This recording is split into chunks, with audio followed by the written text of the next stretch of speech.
नमस्कार दोस्तों, मेरा नाम है विमल सिंह। बालाजी स्टडी अड्डा में आपका स्वागत है। पेट के एग्जाम के लिए प्रैक्टिस सेट हम आपको करा रहे हैं। तो इससे पहले सेट आठवां जो है हम देख रहे थे, उसका लास्ट वाला पार्ट, चौथा वाला, साइड में आई बटन में पिछला वाला वीडियो आपको मिल जाएगा। आज हम देखेंगे सेट नंबर 9 जो है, इसका पहला पार्ट। इसमें हम 1 से लेकर के 25 तक स्टार्टिंग के प्रश्न देखेंगे। लास्ट में एक प्रश्न हम आपसे भी पूछेंगे। तो चलिए शुरू करते हैं हिस्ट्री के जो है वो प्रश्नों से। स्टार्टिंग के 10 प्रश्न हिस्ट्री के आपको देखने को मिलते हैं। पहला प्रश्न है कि आगरा और फतेहपुर सीकरी दोनों जो है वो लंदन से बड़े हैं। ये वक्तव्य किसने जो है वो दिया था, ये आपको यहाँ पर बताना है। बर्नियर, मनुची, रॉल्फ फिच या फिर हॉकिंस। बताइए इनमें से कौन सा जो है वो सही होगा।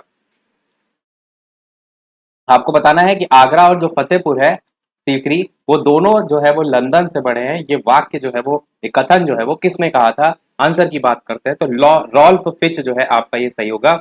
ये आपके जो है अकबर की अगर बात करें तो उनके समय में आने वाले अंग्रेज यात्री जो है वो थे रॉल्फ फिच। फिच के अनुसार जो आगरा था वो एक बड़ा शहर था, जिसमें पत्थर के मकान थे, गलियां काफी चौड़ी थी। और फतेहपुर सीकरी जो है वो आगरा से जो है वो बड़ा था। और ये दोनों शहर आकार में तब के लंदन से बड़े और अधिक आबादी वाले जो है वो शहर थे। ऐसा इनके द्वारा जो है वो बताया गया था। दूसरा प्रश्न आपका है कि मूर देश जो है उसका यात्री इब्न बतूता किसके शासनकाल में भारत आया था। मोस्ट इंपॉर्टेंट है इब्न बतूता, पूछा बहुत जाता है। तो बताइए, मोहम्मद बिन तुगलक, बाबर, अकबर या फिर महमूद गजनवी, कौन सा इनमें से जो है वो सही होगा। मूर देश का यात्री इब्न बतूता किसके शासनकाल में भारत जो है वो आया। मोहम्मद बिन तुगलक, बाबर, अकबर, महमूद गजनवी। आंसर की बात करते हैं तो मोहम्मद बिन तुगलक आपका यहाँ पर जो है वो बिल्कुल सही होगा। मोरक्को वासी था आपका इब्न बतूता, याद रख सकते हैं आप, मोरक्को वासी। और जो उत्तरी अफ्रीका था उससे अपनी यात्रा इसने प्रारंभ की थी।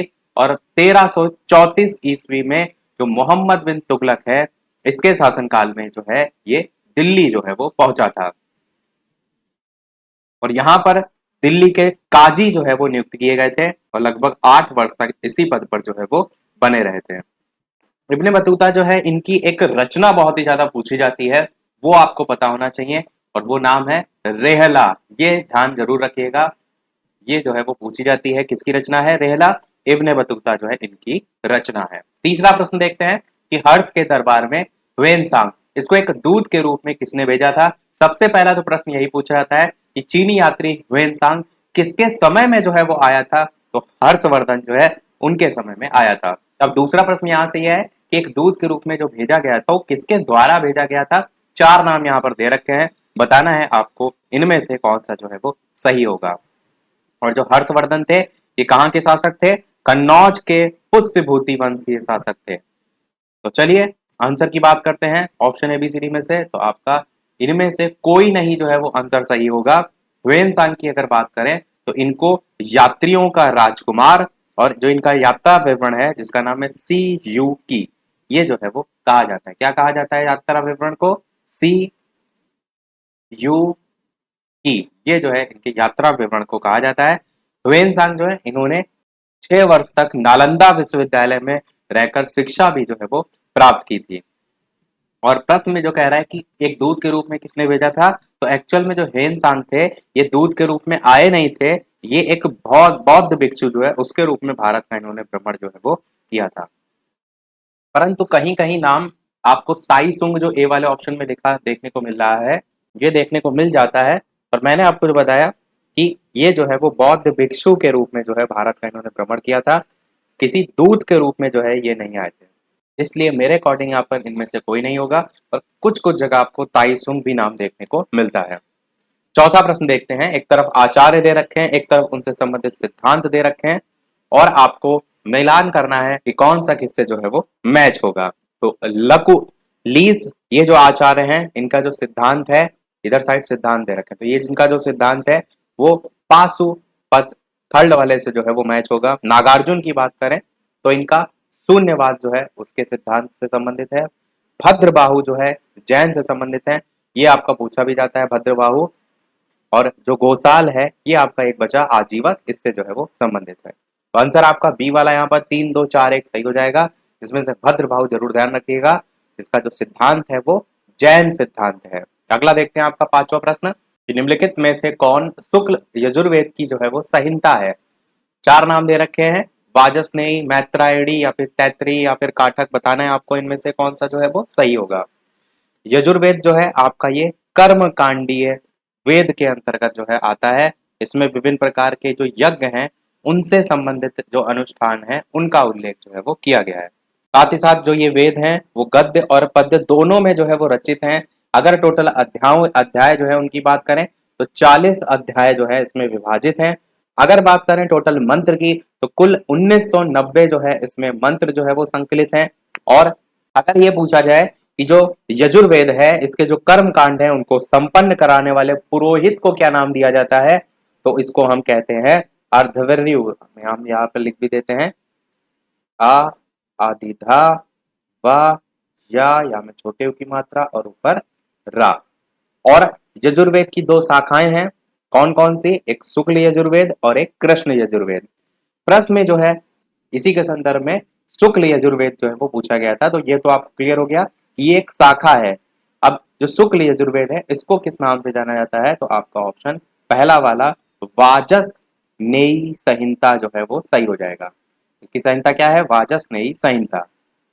और इसके अंदर भी प्रकार है पर उतना हम नहीं देखेंगे, इतना जो है आपके लिए काफी है। छठा प्रश्न देखते हैं कि सूची एक और दो को सुमेलित करना है और साथ ही साथ नीचे कूट दे रखे हैं उसमें से आपको छांटना है। तो देखिए सबसे पहले द रेगुलेटिंग एक्ट 1773 की बात करें, ये आपका मोस्ट इंपॉर्टेंट है, पहला वाला, जो कि सर्वोच्च न्यायालय की स्थापना से जो है वो संबंधित है। तो ये आपका किससे मैच हो जाएगा?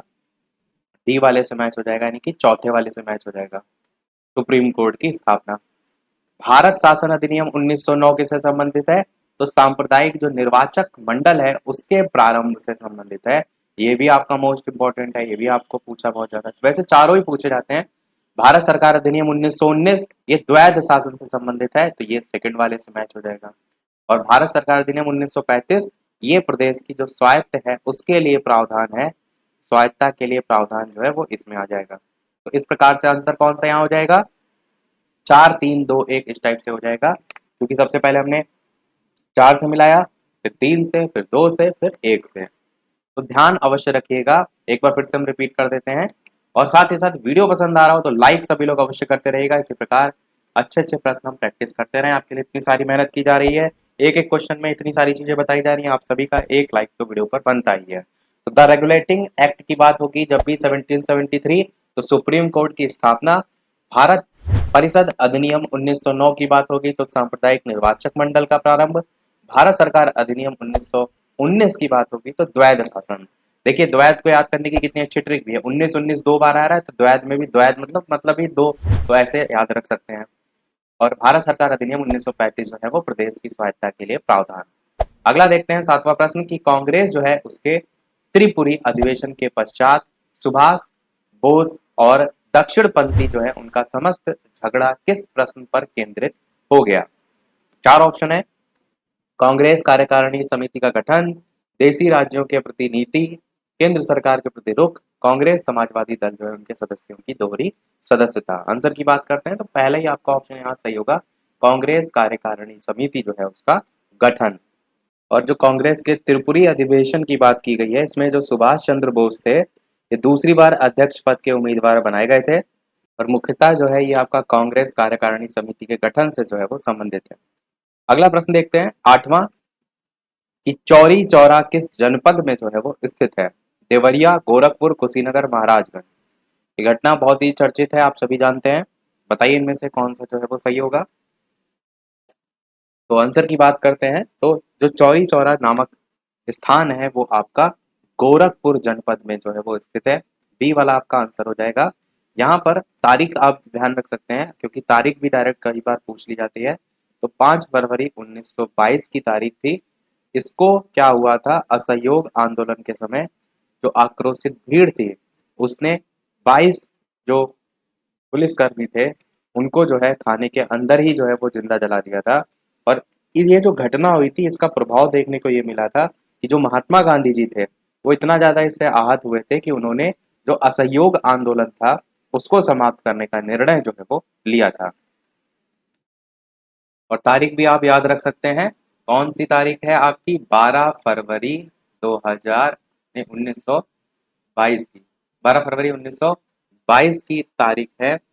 इसको बारदोली में हुई कांग्रेस की बैठक थी, जिसमें जो असहयोग आंदोलन था इसको समाप्त करने का निर्णय जो है वो लिया गया था, और आंदोलन आपका समाप्त हो गया। तो ये आपका ऑप्शन बी वाला सही हो जाएगा। देखते हैं नवा प्रश्न कि निम्न जो क्रांतिकारी हैं, इनको जीवन के अंत के प्रकार के आधार पर सुमेलित आपको करना है। एक तरफ जो है वो जतिन दास दे रखा है, एक तरफ चंद्रशेखर आजाद, भगत सिंह और कल्पना दत्त, दूसरी तरफ आजीवन कारावास में, भूख हड़ताल से, मुठभेड़ के दौरान और फांसी। आपको सही मिलान करके बताना है कौन सा किसके मैच होगा। तो सबसे पहले अगर बात करते हैं लाहौर षड्यंत्र की, तो लाहौर षड्यंत्र में जो गिरफ्तार हुए थे जतिन दास, इन्होंने जेल में राजनैतिक बंदी का दर्जा प्राप्त किया था और भूख हड़ताल की थी। तो आपका ए वाला किससे मैच हो जाएगा? सेकंड वाले से। अब सेकंड वाले से देखिए तो सी वाले ऑप्शन में है, बी वाले ऑप्शन में ए भी कट जाएगा, डी भी कट जाएगा, इन्हीं दोनों में से कोई आंसर होगा। बी वाला देखिए दोनों में 3 है, यानी कि जो चंद्रशेखर आजाद है वो मुठभेड़ के दौरान आपका इससे मैच हो जाएगा। और जो जतिन दास हैं, इनके बारे में एक चीज ये भी आप याद रख सकते हैं कि जो इनकी भूख हड़ताल थी वो 64 दिन की भूख हड़ताल थी। 1929 ईस्वी में जो है इनकी मृत्यु जो है वो हो गई थी। और चंद्रशेखर आजाद पे वापस से लौटते हैं, तो चंद्रशेखर आजाद जो है ये इलाहाबाद का जो अल्फ्रेड पार्क था, इसमें जो है वो इन्हें घेर लिया गया था। जो चंद्रशेखर आजाद थे, इनके रिवॉल्वर में एक गोली बची थी, तो इन्होंने क्या किया था, स्वयं को जो है वो गोली मार करके जो है वो प्राण त्याग कर दिए थे। तो ये जो है इसीलिए मुठभेड़ मुठभेड़ जो है इसके दौरान इससे मैच होगा। भगत सिंह की बात करते हैं, तो तारीख आप जरूर याद रखिएगा, 21 मार्च 1931 की तारीख थी, जिसको भगत सिंह, सुखदेव और राजगुरु, तीनों क्रांतिकारी जो हैं इनको अंग्रेजों के द्वारा फांसी दी गई थी। तो आपका ये फांसी से जो है वो मैच हो जाएगा। और जो कल्पना दत्त हैं, इनकी बात करें तो एक संगठन था जो कि नाम था इंडियन रिपब्लिकन आर्मी। तो सूर्यसेन जो थे उन्होंने इसकी स्थापना की थी। तो ये जो संगठन था इसकी सदस्य थी कल्पना दत्त। इन्हीं को जो है वो 22 मई 1930 जो है उसमें चटगांव शस्त्रागार धावे के केस में आजीवन कारावास जो है वो उसकी सजा दी गई थी। तो आपका इसलिए ये वाला पहले से मैच हो जाएगा। आंसर कौन सा सही होगा इसमें से? तो आपका बी वाला सही होगा। 2, 3, 4 और 1 इस टाइप से आपका मैच होगा। ये प्रश्न में चारों ही पॉइंट आपके बेहद महत्वपूर्ण है, याद अवश्य रखिएगा। 10वां प्रश्न देखते हैं कि सर्वेंट्स ऑफ इंडिया सोसाइटी का संस्थापक जो है वो कौन था? एम जी रनाडे, अनंत पटवर्धन, जी के गोखले, बीजी तिलक, कौन सा इनमें से सही होगा? आंसर की बात करते हैं तो 1905 ईस्वी में पूना जो है उसमें गोपाल कृष्ण गोखले, नाम याद रखिएगा, जी के गोखले, गोपाल कृष्ण गोखले, इन्होंने जो है वो भारत सेवक मंडल, जिसको हम कहते हैं सर्वेंट्स ऑफ इंडिया सोसाइटी, ये नाम जो प्रश्न में लिखा है ये इंग्लिश में लिखा है पर हिंदी में कहते हैं भारत सेवक मंडल, इसकी स्थापना थी किसने की थी? गोपाल कृष्ण गोखले ने की थी। कब की थी? 1905 ईस्वी में की थी। उद्देश्य इसका क्या था? तो भारत सेवा के लिए प्रचारक तैयार करना, संवैधानिक ढंग से भारतीय जो जनता है उसके हितों को प्रोत्साहित करना, ये सारी चीजें। 11 नंबर प्रश्न देखते हैं। एक तरफ महासागरीय परिखा लिखे हैं, एक तरफ उनके उससे संबंध में स्थान लिखे हुए हैं। आपको बताना है कौन सा किससे जो है वो मैच होगा। महासागरीय परिखा कह लीजिए या गर्त इसी को कहते हैं, गर्त महासागर जो है के सबसे गहरे भाग होते हैं। तो चलिए आंसर की बात करते हैं ऑप्शन एबीसीडी में, तो बी वाला आपका सही होगा, यानी एल्यूशियन जो है ये आपका उत्तर प्रशांत महासागर से मैच होगा। उसके बाद जो बी वाला है ये थर्ड से मैच होगा, यानी कि कर्मेडेक दक्षिण प्रशांत महासागर। सुंडा आपका बहुत पूछा जाता है, ये हिंद महासागर है, इसको आप अवश्य याद रखिएगा। और जो एस सैंडविच है ये आपका दक्षिण अंड महासागर। तो इस टाइप से आपका ये होगा। आपसे अगर ये पूछा जाए कि विश्व का सबसे गहरा गर्त कौन सा है, तो मेरियाना गर्त है, जिसे हम चैलेंजर गर्त के नाम से भी जो है वो जानते हैं। अगला देखते हैं आपका प्रश्न नंबर 12। ये सब आपके ज्योग्राफी के क्वेश्चन चल रहे हैं क्योंकि 10 तक आपके हिस्ट्री के थे। प्रश्न आपका है कि भू प्रॉपर्टी पर द्रव्यमान प्रतिशत के रूप में कौन सा एक सर्वाधिक मात्रा में पाया जाता है? Silicon, oxygen, carbon, calcium. Answer की बात करते हैं ऑप्शन एबीसीडी में, तो बी वाला आपका ऑक्सीजन जो है यहाँ पर सही होगा, जिसका जो परसेंटेज है वो लगभग 46.8% तक जो है आप कह सकते हैं। सिलिकॉन की अगर बात करें तो इसका परसेंटेज 27.72% आप कह सकते हैं। कार्बन की अगर बात करें और कैल्शियम की बात करें तो आपको इन दोनों से ज्यादा पता होना चाहिए एल्यूमिनियम, जो कि आपको प्रश्न में देखने को मिलता है 8.13%। लोहा अगर पूछा जाए तो लगभग 5%। तो आंसर यहाँ पर आपका क्या हो जाएगा, बी वाला ऑक्सीजन। 13 नंबर प्रश्न है कि बाढ़ सागर परियोजना ये किस नदी पर जो है वो स्थित है। चलिए आंसर की बात करते हैं, आपका बी वाला ऑप्शन यहाँ पर सोन नदी जो है वो बिल्कुल सही होगा। जो बाढ़ सागर परियोजना है ये सोन नदी पर जो है वो स्थित है। ये जो परियोजना है इसका उद्देश्य क्या है, तो जल शक्ति का उत्पादन करना जो है इसका उद्देश्य है। लंबाई इसकी कितनी है, तो 120 मीटर जो है इसकी लंबाई है, और ऊंचाई इसकी कितनी है, तो 60 मीटर जो है इसकी ऊंचाई है। और ये जो परियोजना है वो आपका उत्तर प्रदेश, बिहार, मध्य प्रदेश इसकी संयुक्त परियोजना के रूप में जो है वो जानी जाती है। अगला प्रश्न देखते हैं, आपका प्रश्न नंबर 14 कि गंगा के मैदान की पुरानी कछारी मिट्टी जो है वो क्या कहलाती है। चार ऑप्शन है, भाभर, बांगर, खादर या फिर खोंडोलाइट। बताइए इनमें से कौन सा सही होगा। आंसर की बात करते हैं ऑप्शन एबीसीडी में से, तो बांगर आपका जो है यहाँ पर सही हो जाएगा। बांगर जो है वो ऊंचा भाग है जहाँ नदियों की बाढ़ का जल जो है वो नहीं पहुंच पाता है, और ये पुरानी जो जलोढ़ मिट्टी है इसके द्वारा जो है वो बना हुआ था। अगर बात करें इसमें कौन सा तत्व होता है, तो कैल्शियम की प्रचुरता आपको यहाँ पर देखने को जो है वो मिलती है। कैल्शियम की प्रचुरता देखने को मिलती है। बांगर के अलावा अगर बात करें यहाँ पर खादर की, देखिए दोनों एक साथ ही नाम देखने को मिलते हैं, तो खादर भी आपको पता होना चाहिए। खादर की बात करते हैं तो वो नीचा भाग होता है जहां नदियों की जो बाढ़ का जल होता है वो हमेशा या प्रतिवर्ष आप कहते हैं पहुंचता है। बागन में उल्टा होता है कि वहां नहीं पहुंच पाता है। खादर में क्या होता है, नीचा भाग होता है जहां नदियों की बाढ़ का जल प्रतिवर्ष पहुंचता है। प्रतिवर्ष जो नदियां हैं उनकी बाढ़ का जल नई नई मिट्टी जो है अपने साथ बहा कर लाता है, तो उसके कारण यहाँ पर क्या करता है, जमा करता जाता है। इसलिए जो नवीन जलोढ़ है उसके द्वारा खादर जो है वो निर्मित होते हैं।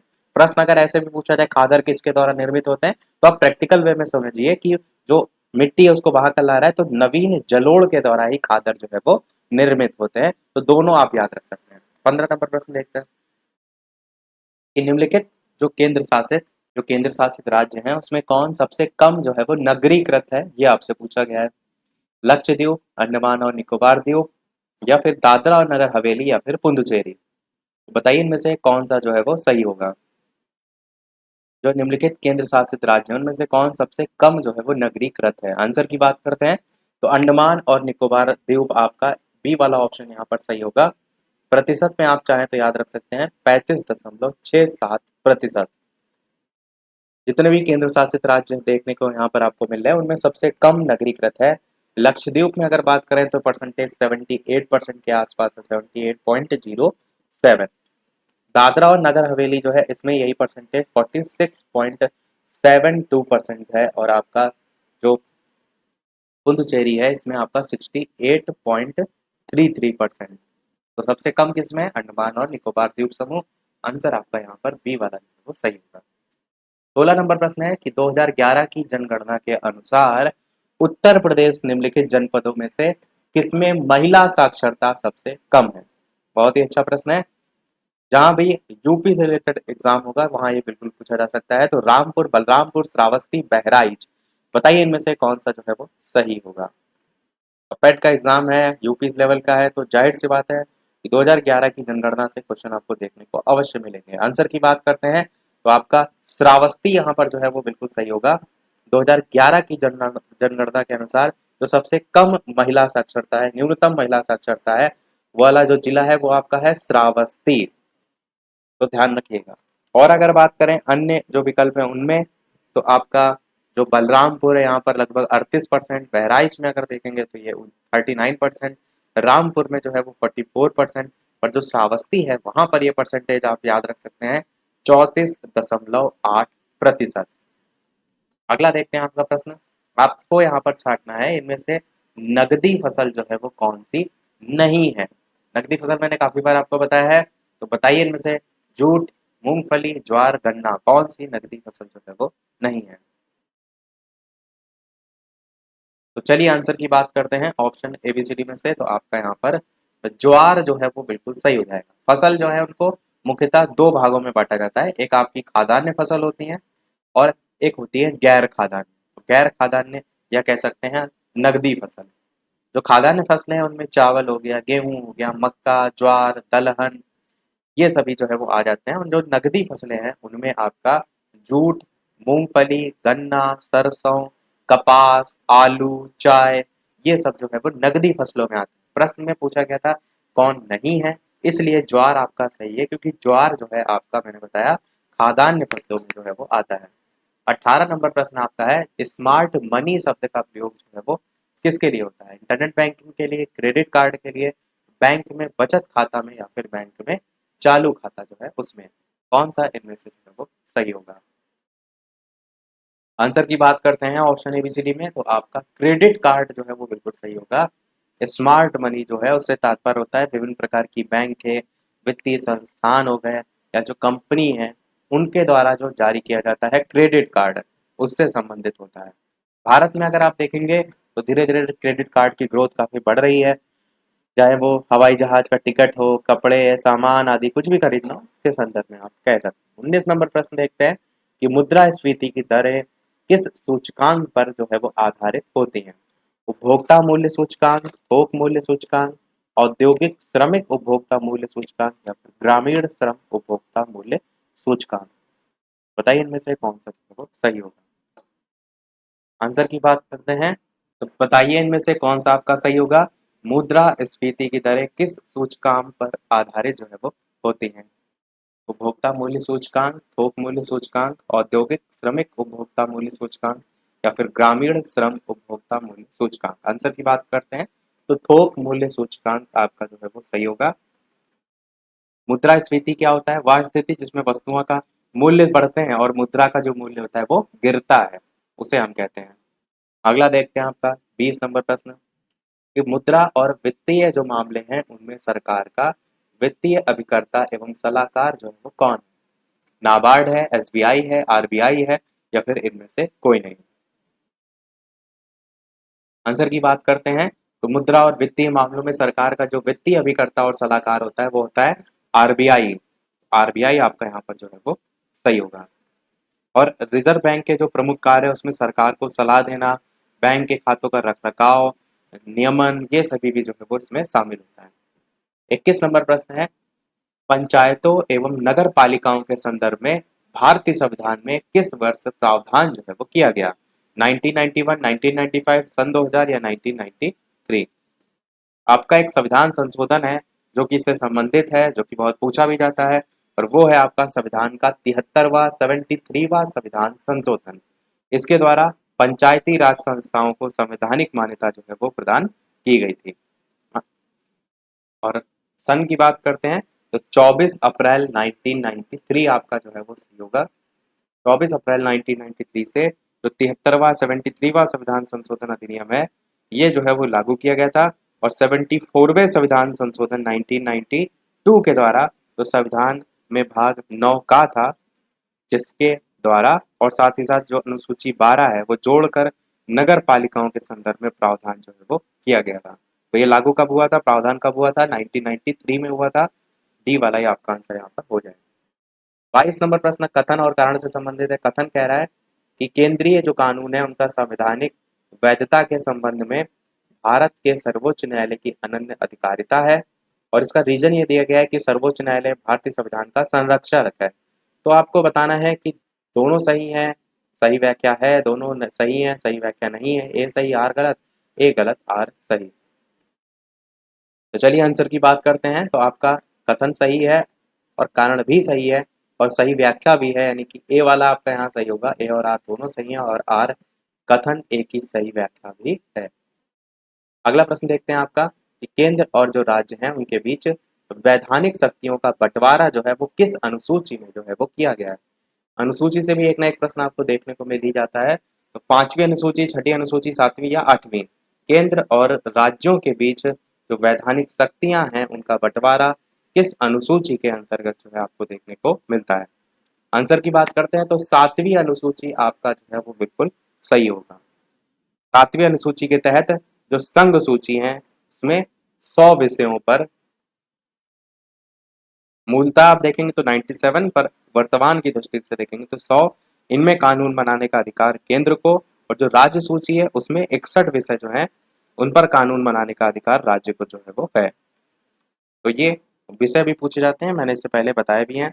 अगला और सेकंड लास्ट प्रश्न देखते हैं। स्टार्टिंग मैंने बताया था 25 प्रश्न तक हम देखेंगे, लास्ट में एक प्रश्न हम आपसे भी पूछेंगे। तो 24 नंबर प्रश्न है आपका कि 42वें संविधान संशोधन द्वारा किस अनुच्छेद के माध्यम से श्रमिकों की प्रबंधन में भागीदारी सुनिश्चित की गई है? अनुच्छेद 38, 39A, 45 या 43A? बताइए इनमें से कौन सा जो है वो सही होगा। श्रमिकों की प्रबंधन में भागीदारी सुनिश्चित की गई है। आंसर की बात करते हैं तो 42वां संविधान संशोधन है, ये ध्यान रखना है, और अनुच्छेद आपका है 43A, इसके द्वारा जो है वो की गई है। डी वाला आपका ऑप्शन सही हो जाएगा। देखते हैं हमारा अगला और इस वीडियो का लास्ट प्रश्न। इसके अलावा वीडियो अभी तक आपने लाइक ना किया हो, सभी लोग वीडियो को लाइक भी करते रहिएगा। चैनल पर नए हो सब्सक्राइब करके जुड़ जाइएगा। टेलीग्राम चैनल से यदि ना जुड़े हो, लिंक आपको डिस्क्रिप्शन में मिल जाएगी। बालाजी स्टडी अड्डा सर्च करके भी जुड़ सकते हैं। 25 नंबर प्रश्न है कि भारतीय संविधान का जो अनुच्छेद 1 है, ये भारत को राज्यों का एक संघ घोषित करता है, एक संघात्मक राज्य घोषित करता है, या फिर एक एकात्मक राज्य घोषित करता है, या फिर एक गणतंत्रात्मक राज्य घोषित करता है। लाइव टाइमिंग जो है शाम के 8 बजे की है। पेट के एग्जाम के लिए जो हम प्रैक्टिस सेट करा रहे हैं, इसकी प्रैक्टिस लाइव आकर 8 बजे शाम को आप देख सकते हैं। आंसर की बात करते हैं तो पहला ही आपका ऑप्शन सही हो जाएगा। भारतीय संविधान का जो अनुच्छेद 1 है वो ये घोषणा करता है कि इंडिया जो कि भारत है राज्यों का संघ होगा, यूनियन ऑफ स्टेट जिसको हम कहते हैं, जिससे स्पष्ट होता है कि संघ राज्य किसी प्रकार से राज्यों के पारस्परिक समझौते जो है उसका परिणाम न होने के कारण किसी भी राज्य को संघ से अलग करने का अधिकार जो है वो नहीं है। ए वाला आपका ऑप्शन सही हो जाएगा। देखते हैं अब वो प्रश्न, जैसे कि सभी वीडियो में हम आपसे एक न एक प्रश्न पूछते हैं। इस वीडियो का आपके लिए प्रश्न है जिसका आंसर वीडियो के मेन कमेंट में टाइप करके आपको बताना है कि अलाउद्दीन खिलजी द्वारा बनाया गया प्रसिद्ध अलाई दरवाजा ये जो है वो कहां पर स्थित है? ए ऑप्शन है आगरा, बी ऑप्शन है नई दिल्ली, सी ऑप्शन है अवध और डी ऑप्शन है वारंगल। अपना आंसर वीडियो के मेन कमेंट में टाइप करके जो है वो बताइएगा। अलाउद्दीन खिलजी द्वारा बनाया गया प्रसिद्ध जो अलाई दरवाजा है वो जो है वो कहां पर जो है वो स्थित है? ये आपका प्रश्न है। आगरा, नई दिल्ली, अवध या फिर वारंगल, ये आपके जो है वो ऑप्शन है। लाइव टाइमिंग मैंने बताई शाम के 8 बजे की भी है, और एक लाइव टाइमिंग दोपहर के 3 बजे की भी है। तो आज के वीडियो में इतना ही रखते हैं, मिलते हैं फिर अगले वीडियो में कुछ नए प्रश्नों के साथ। यदि आपने इससे पहले के प्रश्न नहीं देखे हो तो प्लेलिस्ट बनी हुई है अलग से, उसमें जा करके UPSSC पेट प्रैक्टिस सेट नाम से आपको मिल जाएगी, उसमें जा करके इससे पहले के प्रश्न भी आप प्रैक्टिस कर सकते हैं। तो मिलते हैं अगले वीडियो में कुछ नए प्रश्नों के साथ, नए टॉपिक के साथ। तब तक के लिए नमस्कार, जय हिंद।